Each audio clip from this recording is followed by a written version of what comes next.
Hi friends, మనస్మిత స్టోరీస్కి మీ అందరికీ స్వాగతం, సుస్వాగతం. హాయ్ ఫ్రెండ్స్, అందరూ ఏం చేస్తున్నారండి? బాగున్నారా? మీరంతా చాలా చాలా బాగుండాలని కోరుకుంటుంది మనస్మిత స్టోరీస్ అండ్ మాటే మంత్రం. సరే, ఇక ఈరోజు కథలోకి వెళ్దామా? రాముడా రావణుడా 3వ భాగం. నెల దాటిపోతోంది. అయినా సూర్య వేరే రూమ్లోనే పడుకుంటున్నాడు. భూమికి మనసులో కష్టంగా ఉన్నా, ఏమో సార్కి ఏం ప్రాబ్లమో, ఒత్తిడి చేయకూడదు, ఆయనకి ఎలా ఇష్టమైతే అలా ఉంటారు అని కామ్గా ఉంది. అమ్మలా దగ్గర ఉండి ప్రతి విషయం కనిపెట్టుకొని చిన్నపిల్లోళ్ళ జాగ్రత్తగా చూసుకుంటోంది సూర్యని భూమి. కానీ రాత్రికి పడకలు మాత్రం వేరుగానే ఉంటున్నాయి. సూర్య కూడా భూమిని ఏ విధంగానూ బాధ పెట్టడం లేదు. అలాగని ఆమెతో క్లోజ్గా కూడా ఉండలేకపోతున్నాడు. అతని మనసులో గతంలో అయిన గాయం ఇంకా మానిపోలేదు. కూల్గా ఉన్న భూమిని పూర్తిగా నమ్మలేకపోతున్నాడు. పైగా గతంలో తను చూసిన దారుణం వల్ల చెడిన అతని మానసిక పరిస్థితి కూడా ఇంకా పూర్తిగా కుదుటపడలేదు. సైక్రియాట్రిస్ట్ దగ్గర ట్రీట్మెంట్ తీసుకుంటున్నాడు. కౌన్సిలింగ్కి వెళ్తున్నాడు. మనసులో బలంగా నాటుకుపోవటం వల్ల సరి అవ్వటానికి కొంచెం టైం పడుతుంది అని చెప్పాడు డాక్టర్. కానీ మీరు ఫుల్ ఎఫర్ట్ పెడుతున్నారు, అందువల్ల మీకు త్వరలోనే రిజల్ట్ కనబడుతుంది అని చెప్పారు డాక్టర్. అందువల్ల భూమికి శారీరకంగా కూడా దూరంగా ఉంటున్నాడు. సూర్య ఎలా ఉన్నా భూమి మాత్రం భార్యగా తన ప్రేమనంతా అతనికి పంచుతుంది. అతనికి సంబంధించిన ప్రతి పని తనే చేస్తూ అతని మనసుకు దగ్గరగా ఉండటానికి ప్రయత్నిస్తోంది. అది చాలా నచ్చుతుంది సూర్యకి. కానీ అతని మనసులో అనుమానం అనే పొర ఇంకా పూర్తిగా కరగలేదు. అటువంటి టైంలో సూర్య ఆఫీస్ నుంచి వస్తుండగా అతని కారును వెనుకగా వస్తున్న ఓ భారీ వెహికల్ బలంగా ఢీకొట్టింది. సూర్య కారు 3 పల్టీలు కొట్టింది. అదృష్టం ఏమిటంటే ఎయిర్ బ్యాగ్ సమయానికి ఓపెన్ అవ్వడం వల్ల అతని ప్రాణాలు మాత్రం పోలేదు. కానీ బలమైన దెబ్బలు తగిలాయి.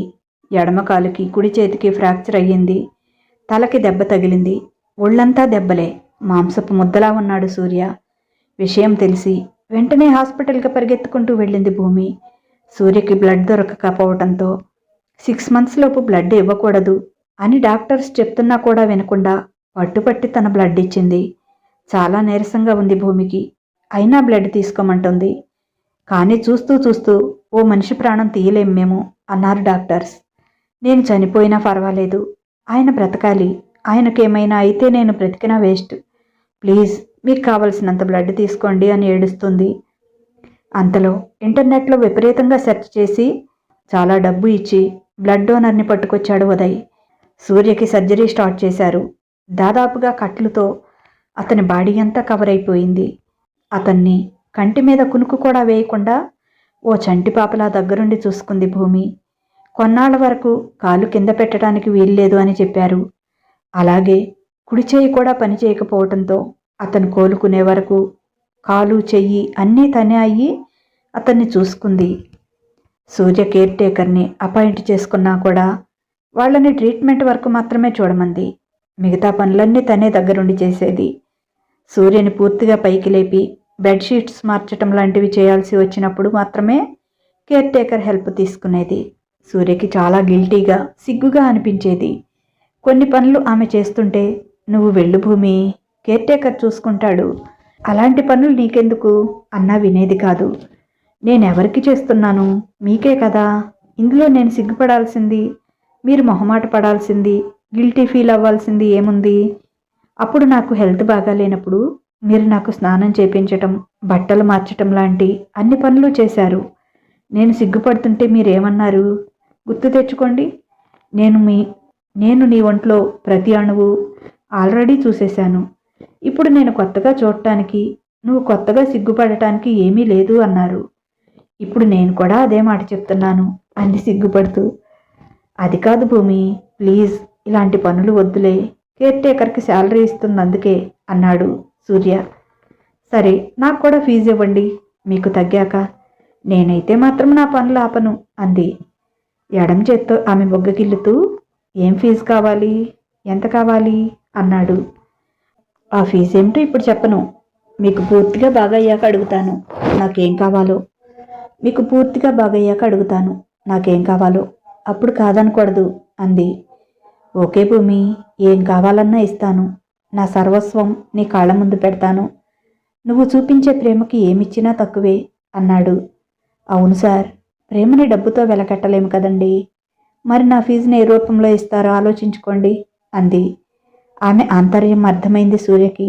భూమిని లాగి తన పక్కన కూర్చోబెట్టుకొని ఎడం చేత్తోనే గట్టిగా గుండెలకు హత్తుకున్నాడు. ఆమె పెదవుల్ని తన పెదవులతో పెనవేశాడు. అతని మెడ చుట్టూ చేతులు వేసి అతని ముద్దుకి తన సహకారం అందించింది. థ్యాంక్ యూ భూమి అన్నాడు. అతని శరీరంలో ఏదో కొత్త శక్తి వచ్చినట్లుగా ఉంది ఆ ముద్దుతో, ఆమె కౌగిలితో. నేను కదా సార్ థ్యాంక్స్ చెప్పాల్సింది, నా ఫీజు బాకీ లేకుండా వెంటనే ఇచ్చేసినందుకు అంది సిగ్గుపడుతున్న ఆమెని తన మీదకి లాక్కున్నాడు. అయ్యో సార్, దెబ్బలు నొప్పిలేస్తాయి అంది తనని తాను కంట్రోల్ చేసుకొని బలంగా అతని మీద పడకుండా ఆపుకుంటూ. మామూలు దెబ్బలన్నీ తగ్గిపోయాయిలే భూమి, అవేమీ నొప్పిలేవు. అయినా నువ్వు ఇలా దగ్గరుంటే నా నొప్పులన్నీ మాయమైపోతున్నాయి. నీ హగ్గుకు, నీ ముద్దుకు ఇంత మెడిసిన్ పవర్ ఉందని నాకు తెలీదు. నాకు ఇది ముందే తెలిసి ఉంటే బాగుండేది. రోజూ ఈ చేదు మాత్రలు మింగకుండా సరిపోయేది అన్నాడు. అబ్బా ఆశ, అలా ఏం కుదరదు. ఆ చేదు మాత్రకి ఈ తీపి ముద్దు తాయం ఇస్తానులే రేపటి నుంచి అంది ముద్దుగా. నిజమా? అయితే ఎన్ని చేదు మాత్రలైనా వేసుకుంటా అన్నాడు మళ్ళీ ఆమె పెదవులు అందుకుంటూ. ఇప్పుడు చెప్పు, ఏం ఫీజు కావాలి నీకు? ఎన్ని కోట్లు కావాలి? లేక డైమండ్స్ కావాలా? లేక విల్లా కావాలా? ఏం కావాలి చెప్పు అన్నాడు. నాకు డైమండ్ లాంటి మీరుండగా అవన్నీ ఎందుకు సార్? ఇవి నీకంటే విలువైనవా? అవి మీకంటే విలువైనవా? నాకు మీరే కావాలి. అప్పుడు నాకు హెల్త్ క్యూర్ అవ్వగానే మీరు నాకు దూరంగా పోయారు. ఇప్పుడు కూడా మీకు క్యూర్ అవ్వగానే మళ్ళీ నాకు దూరంగా పోకుండా నాతో ఇలాగే ప్రేమగా ఉండాలి. నాకు అదే చాలు. అదే మీరు నాకు ఇచ్చే ఫీజు అంది. పిచ్చి, నేను కావాలనే నీకు దూరం ఉన్నాను.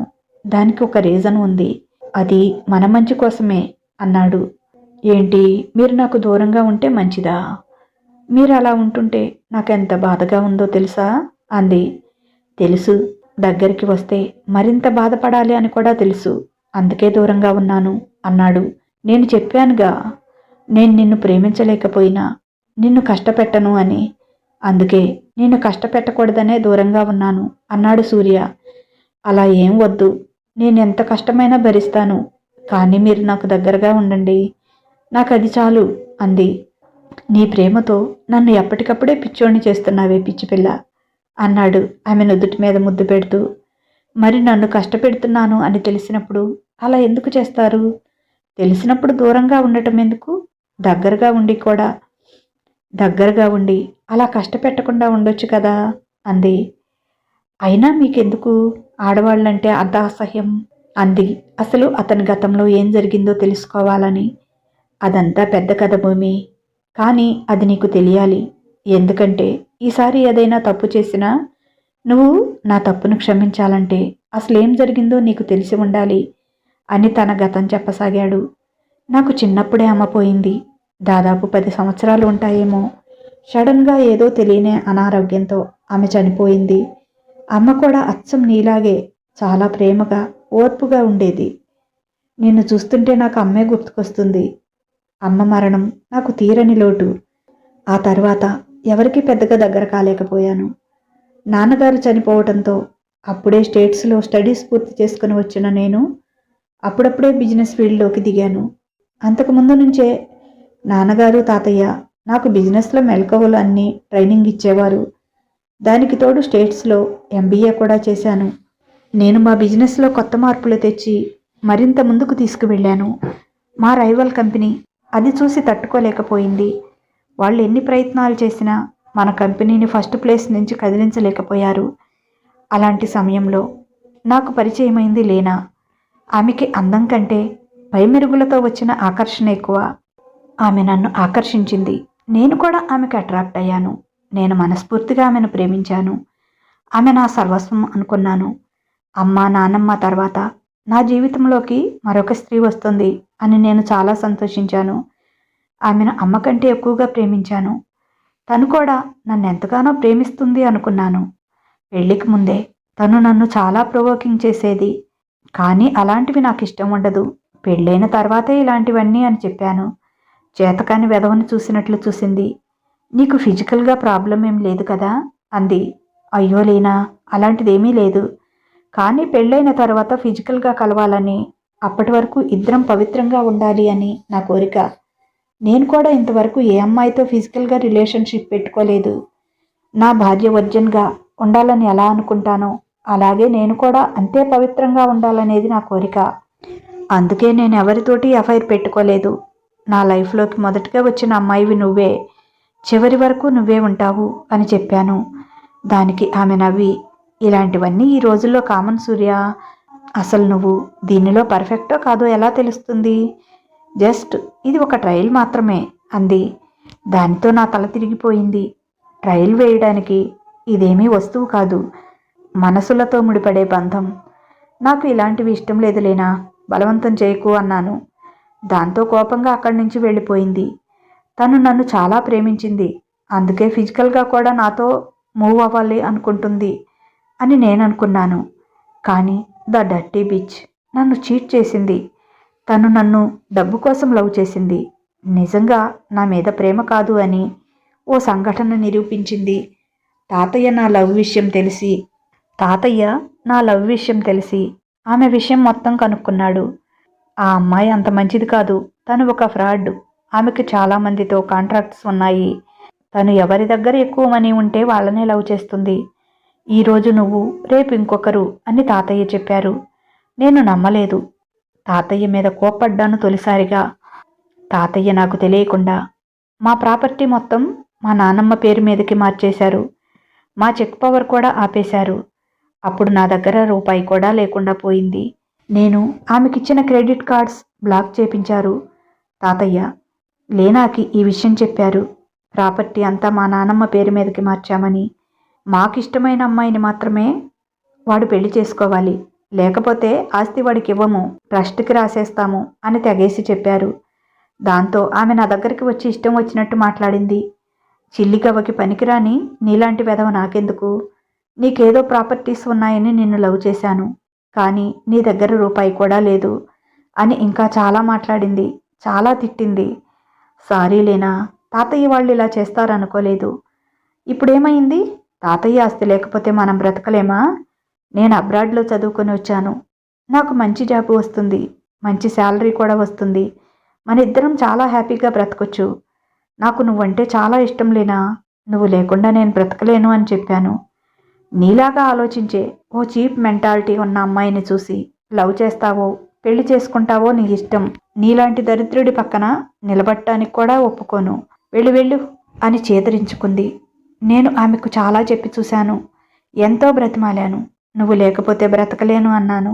అయితే చావు, నాకెందుకు చెప్తున్నావు అంది సింపుల్గా. నీలాంటి లో క్లాస్ పీపుల్ అంటే నాకు చాలా అసహ్యం. వెళ్ళు అని నన్ను అక్కడి నుంచి తరిమి కొట్టింది. అంతేకాదు, మా బిజినెస్ రైవల్ కొడుకుతో నా ముందే చట్టాపట్టాలేసుకొని వెళ్ళిపోయింది. అది భరించలేకపోయాను నేను. కానీ ఆమెను మర్చిపోలేక నేను తాగుడికి బానిసయ్యాను. ఓ రోజు బార్లో కూర్చొని తాగుతున్న నన్ను ఓ సర్వర్ వచ్చి, లీనా మేడం ఆ రూమ్లో ఉంది, మిమ్మల్ని రమ్మంటుంది అని చెప్పారు. తన మనసు మార్చుకుందేమో. ఎంతైనా తను నా లవర్ కదా, తన తప్పును క్షమించేద్దామనుకుని అక్కడికి వెళ్ళాను. కానీ అక్కడ చూసిన దృశ్యంతో నా మనసు ముక్కలయ్యింది. నేను సైకోలా మారిపోయాను.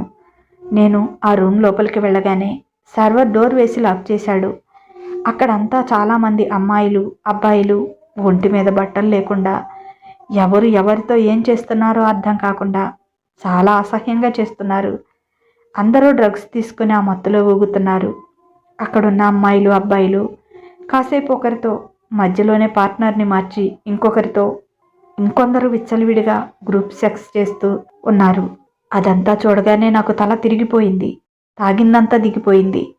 గట్టిగా అరిచాను, ఎవరు మీరు? నన్నెందుకు ఇక్కడికి తీసుకొచ్చారు అని. అప్పుడు ఓ ఇద్దరు బలమైన బాడీగార్డ్స్ వచ్చి నన్ను బలవంతంగా ఓ చైర్కి కట్టేశారు. అప్పుడే బయట నుంచి లీనా రాహుల్తో కలిసి వచ్చింది. లీనా, నువ్వెందుకు ఇక్కడికి వచ్చావు? ఇక్కడంతా చండాలం, ముందు నువ్వు బయటకు వెళ్ళు అన్నాను కోపంగా. ఒరే చవట సచ్చు సన్నాసి దద్దమ్మా, ఇదంతా ఎవరి ఆధ్వర్యంలో జరుగుతుందనుకున్నావు? ఇలాంటి పార్టీలన్నీ జరిగేది ద గ్రేట్ లీనా అండర్లోనే. ఆడపిల్ల వచ్చి మీద పడినా వెధవ నీతులు చెప్తూ ముడుచుకొని కూర్చుంటావు. నీకంటే మగతనం లేదు. వాళ్ళంతా మగాళ్ళు, హ్యాపీగా ఎంజాయ్ చేస్తున్నారు. నీతో కూడా కొద్ది రోజులు ఎంజాయ్ చేసి ఓ బిడ్డను కని వాడి ద్వారా నీ ఆస్తి మొత్తం కొట్టేయాలని చూశాను. కానీ నువ్వు గే అని, నీకు అసలు అదే లేదని నాకు తెలియదుగా అని ఎగతాళి చేసింది. ఆమె మాటలకు అక్కడున్న అందరూ పగలబడి నవ్వారు. నన్ను చూసి గే గే అని అరుస్తూ కేకలేస్తూ గోలగోల చేశారు. ఒకడు వచ్చి, ఏం పర్లేదు మామా, నేను ఆడవాళ్లతోనే కాదు మగవాళ్లతో కూడా రొమాన్స్ చేస్తా. నువ్వు చాలా అందంగా ఉన్నావు. ఈ రోజు నుంచి మనిద్దరిది ఒక జట్టు అంటూ నా మీద పడి అసభ్యంగా చేయటం మొదలుపెట్టాడు. అది చూసి అందరూ నవ్వుతున్నారు. ఆ క్షణంలో నాకు వాళ్ళందరినీ చంపేయాలనిపించింది. వీలైతే చచ్చిపోవాలనిపించింది. కానీ నా కాళ్ళు చేతులు అన్నీ కట్టేసి ఉన్నాయి. ఏమీ చేయలేకపోయాను. అప్పుడు లీనా వాడిని పక్కకి లాగి, గైస్, ఇంకా వీడి విషయం వదిలేసి మీరు ఎంజాయ్ చేయండి. అసలు ఆడా మగ ఎలా ఉండాలో, ఎలా ఉంటారో అదంతా వాడికి ఇప్పుడు నేను ప్రాక్టికల్గా చేసి చూపిస్తా. అప్పుడైనా వీడిలో మగతనం నిద్రలేస్తుందేమో చూద్దాం అని రాహుల్ని తన మీదకి లాక్కుంది. ఇద్దరూ కలిపి డ్రగ్స్ తీసుకున్నారు. నేను ప్రాణంగా ప్రేమించిన అమ్మాయి, ఆమె నా జీవితం అనుకున్న అమ్మాయి మరొకడితో నా ఎదురుగానే నా ముందే డ్రగ్స్ మత్తులో మరీ విచ్చలవిడిగా వాడిది పట్టుకొని చూపిస్తూ, వీడురా మగాడంటే, ఇదిరా మగతనం అంటే, నీలాంటి ఆడంగి వెధవ నాకెందుకు, నాకే కాదు ఏ ఆడపిల్లకి నువ్వు పనికిరావు. నా రాజాని చూడు, చంపేస్తున్నాడు. నన్ను నలిపేయి రాజా, నన్ను చంపేయి. రొమాన్స్ ఎలా చేయాలో ఈ ఆడంగి వెధవ చూసి నేర్చుకుంటాడు అంటూ ఇంకా ఏదేదో పిచ్చి పిచ్చిగా మాట్లాడుతూ నా కళ్ళ ముందే వాడితో విచ్చలవిడిగా, చిచి, చెప్పాలన్నా కూడా నాకే అసహ్యం వేస్తుంది అన్నాడు తల విదిలించుకుంటూ. ఆ సంఘటన జరిగిన దగ్గర నుంచి నేను సైకోలా మారిపోయాను. ఆడవాళ్లను చూస్తేనే అసహ్యం వేసేది. ఆడవాళ్లంతా లేనా లాంటి వాళ్లే అనుకునేవాడిని. నాకే తెలియకుండా నాలో ఓ రాక్షసుడు ఉన్నాడు. మొదటిసారి నీ దగ్గరే వాడు బయటకొచ్చాడు. ఆ సమయంలో నువ్వే లేనావి అనిపించింది. మన పెళ్ళైన 3 రాత్రులు నీతో అంత క్రూరంగా మృగంలా ప్రవర్తించాను. అంతకుముందే నాలో ఈ డిజార్డర్ ఉంది అని తెలిస్తే అసలు నీ దగ్గరికి వచ్చేవాడిని కాదేమో. నేను ఫిజికల్గా ఫస్ట్ టైం మూవ్ అయింది నీతోనే భూమి. ఆ తర్వాత అర్థమైంది నేనేం తప్పు చేశానో.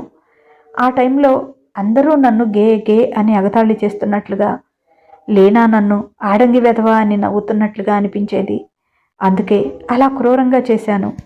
లేనా మీద ఉన్న ద్వేషమంతా నీ మీద చూపెడుతున్నాను అని, నీకు దగ్గరగా ఉంటే మళ్ళీ మళ్ళీ అలాగే చేస్తానని నీకు దూరంగా ఉంటున్నాను. అంతే తప్ప నీ మీద కోపమో ఇష్టం లేకనో కాదు. నేను అప్పటి నుంచి సైకాలజిస్ట్ దగ్గర ట్రీట్మెంట్ తీసుకుంటున్నాను. కౌన్సిలింగ్ కూడా వెళ్తున్నాను. డాక్టర్ నాకు పూర్తిగా క్యూర్ అయిందని, ఇక ఎలాంటి డిస్టర్బెన్సు ఉండదని చెప్పారు. ఆయన చెప్పినట్లే ఈ మధ్య నాకు ఆ సంఘటనలు అస్సలు గుర్తుకు రావటం లేదు. అవి గుర్తుకొచ్చినప్పుడే నేను రాక్షసుల్లా మారిపోతున్నాను. ఆ జ్ఞాపకాలన్నీ నా మైండ్లోంచి తుడిచేశారాయన. అందుకే నిన్ను సర్ప్రైజ్ చేద్దామని హ్యాపీగా ఆ రోజు మల్లె పువ్వులు, స్వీట్స్ కొనుక్కొని ఇంటికి వస్తున్నాను. అప్పుడే ఈ యాక్సిడెంట్ జరిగింది అని చెప్పాడు సూర్యతేజ. ఆడవాళ్ళలో కూడా ఇలాంటి వాళ్ళు ఉంటారా అని ఆశ్చర్యపోయింది భూమి. నాకు తెలియదు భూమి, నేను ఫస్ట్ టైం ఆమెనే చూశాను. నాకు అప్పటి వరకు వేరే ఆడపిల్లలతో పరిచయాలు లేవు. అప్పుడే ఆడవాళ్ళు ఇలా ఉంటారని నాకు తెలిసింది. ఆ కోపాన్ని, అసహ్యాన్ని ఆడవాళ్ళందరి మీదకి మళ్లించాను. అందరూ అలాంటి వాళ్లే అనే అభిప్రాయం నాలో బలంగా నాటుకుపోయింది. తాతయ్య, నానమ్మ ఎంతో చెప్పి చూశారు. ఆడవాళ్ళంతా అలా ఉండరు నాన్న, మీ అమ్మలాగా, నానమ్మలాగా దేవత లాంటి స్త్రీలు ఉంటారు అని చెప్పారు. అందుకే నీకు ఆ అమ్మాయిని దూరం చేయాలని చూశాను అని కూడా చెప్పారు. కానీ నా మనసు మారలేదు. ఈ కొద్ది నెలలుగా నీ సాహచర్యంలో ఆడవాళ్లంతా లీనాలు కాదని, భూమి లాంటి దేవతలు కూడా ఉంటారని అర్థమైంది అన్నాడు ఆమెను బలంగా కౌగిలించుకుంటూ. మానసికంగా చాలా వేదన పడ్డారు కదా అంది జాలిగా సూర్య కళ్ళలోకి అవును భూమి, నరకం అనుభవించాను. కళ్ళు మూసుకుంటే అందరూ ఆడంగి వెధవా అని, గే గే అని ఎగతాళి చేస్తున్నట్లుగా ఉండేది. ఎప్పుడైనా అలా కలత నిద్ర పడితే రాహుల్తో లీనా కలిసి ఉన్న ఆ సంఘటనే గుర్తుకు వచ్చి పిచ్చివాడిని అయిపోయేవాడిని. నేను గేని కాదు, ఆడంగి వెధవని అంతకంటే కాదు అని నిరూపించుకోవటానికే నీ మీద అలా దౌర్జన్యం చేశానేమో నాకు తెలియటం లేదు. సారీ భూమి, అదంతా నాకు తెలియకుండా జరిగిపోయింది. అదంతా లేనా మీద నేను చేసిన దాడి అన్నట్లుగానే నా మనసులో అనుకొని అలా చేశాను. చాలా బాధ పెట్టాను కదా, చాలా రాక్షసంగా చేశాను. ఆ రోజు డాక్టర్ చంద్రకాంతం గారు తిట్టి వెళ్ళాక నీ రూమ్లోకి వచ్చి నీ బట్టలన్నీ విప్పి నీ అణువణువు పరిశీలనగా చూశాను. నీ ఒళ్ళంతా పుండులా మారిపోయింది. నీ ప్రైవేట్ పార్ట్స్ చాలా దారుణమైన పరిస్థితుల్లో ఉన్నాయి. నేను ఎంత రాక్షసంగా చేశానో అప్పుడు అర్థమైంది నాకు. ఎవరి మీద కోపమో అసహ్యమో నీ మీద చూపిస్తున్నాను అని అర్థమైంది. అందుకే ఇక నీ దగ్గర ఉండలేదు. వేరే రూమ్లో ఉన్నాను. నీ పక్కనే ఉంటే నన్ను నేను కంట్రోల్ చేసుకోవటం కష్టం. కానీ ఆ తర్వాత నేను ఎలా మారిపోతానో నాకే తెలీదు. నిన్ను బాధ పెట్టకూడదని నీకు దూరంగా ఉన్నా బంగారం అని చెప్పాడు. అవునా సార్, నేనంటే మీకు ఇష్టం లేక అలా దూరంగా ఉంటున్నారేమో అనుకున్నాను అంది. నిన్నెవరైనా ఇష్టపడకుండా ఉంటారా? నేను అంత కష్టపెట్టినా నోరు తెరిచి ఒక్క మాట అనలేదు. సరికదా, అడిగినా కూడా చివరికి డాక్టర్తో సహా ఎవరికి నీ బాధ గురించి కానీ నేను బాధ పెట్టానని కానీ చెప్పుకోలేదు. దేవతవే నువ్వు. నువ్వంటే ఇష్టం లేదంటే వాడు అసలు మనిషే కాదని అర్థం. ఆ రోజే నువ్వు నా ప్రాణమైపోయావు అన్నాడు ఆమె ముక్కు పట్టుకుని ఊపుతూ. భూమి సంతోషానికి అవధులు లేవు. నిజంగానా సార్ అంది మెరిసే కళ్ళతో. అవును, ఈ యాక్సిడెంట్ కాకపోతే అది ఎంత నిజమో ప్రాక్టికల్గా చూపించేవాడిని. మన సంతోషాలకి ఈ యాక్సిడెంట్ బ్రేక్ వేసింది. నేను సంతోషంగా ఉండటం ఆ దేవుడు కూడా భరించలేకపోతున్నాడు అనుకుంటా అన్నాడు. అదేం కాదులే సార్, మనకి ముందు చాలా జీవితం ఉంది. నా ప్రాణం ఉన్నంత వరకు నేను మీతోనే ఉంటాను. ఎప్పటికీ మిమ్మల్ని వదిలి వెళ్ళను. మీ మనసులో కూడా నేనే ఉన్నాను. మరి ఇంకెందుకు దిగులు అంది. ఏం దిగులు లేదురా, అయినా నా దేవత పక్కన ఉంటే ఇంకా దిగులెందుకు? ముందు అమ్మ పోయినప్పుడు ఒంటరివాడినయ్యాను అని ఫీల్ అయ్యాను. తాతయ్య నాన్న పోయినప్పుడు నేను పెద్దగా ఫీల్ అవ్వలేదు. కానీ నానమ్మ అమ్మ కంటే నన్ను ఎక్కువ ప్రేమగా చూసుకుంది. నానమ్మ పోయినప్పుడు అమ్మ కంటే ఎక్కువ దిగులు పడ్డాను. నాకంటూ నా లైఫ్లో ఇంకెవరూ లేరు కదా అని. అందుకే నానమ్మ వీలునామాలో ఈ రూల్ పెట్టి అమ్మని నానమ్మని మించిన దేవతని నా జీవితంలోకి పెళ్లి పేరుతో పంపించింది. ఇప్పుడు నానమ్మ పైనుంచి మనల్ని చాలా హ్యాపీగా చూస్తూ ఉంటుంది. కొంచెం జలసీ కూడా ఫీల్ అవుతుందేమో. వాడికి నాకంటే వాడి పెళ్ళామే ఎక్కువైపోయింది అని అని అనుకుంటుందేమో అని నవ్వాడు సూర్య. ఇదండి ఈరోజు కథ. ఎలా ఉంది? మీకు నచ్చిందా? ఇంతకీ వాళ్ళిద్దరూ ఒకరిని ఒకరు ప్రేమించుకుంటున్నారు, ఇష్టపడుతున్నారు అని అర్థమైంది. కానీ వారిద్దరి జీవితం ఎలాంటి ఒడిదుడుకులు లేకుండా సాగిపోతుందా? లేక వారి జీవితంలో ఇంకా ఏమైనా అడ్డంకులు ఉన్నాయా? అసలు సూర్యకి ఎందుకు యాక్సిడెంట్ అయింది? ఎవరైనా చేపించారా? న్యాచురల్గా అయిందా? అదంతా ముందు ఎపిసోడ్స్లో తెలుసుకుందాం. ఈ కథ కనుక మీకు నచ్చినట్లయితే తప్పనిసరిగా ఒక లైక్ ఇవ్వండి. అలాగే ఈ కథపైన మీ అమూల్యమైన అభిప్రాయాన్ని ఓ చిన్న కామెంట్ ద్వారా తెలియజేయండి. మన మాటే మంత్రం, మనస్మిత స్టోరీస్ ఛానల్స్ని సబ్స్క్రైబ్ చేసుకోండి, షేర్ చేయండి. మీకు తెలిసిన వారితో కూడా చదివించండి. ఇక ఉంటాను. బాయ్. లక్ష్మి గంట. ఇక ఉంటాను. బాయ్. మీ లక్ష్మి గంట.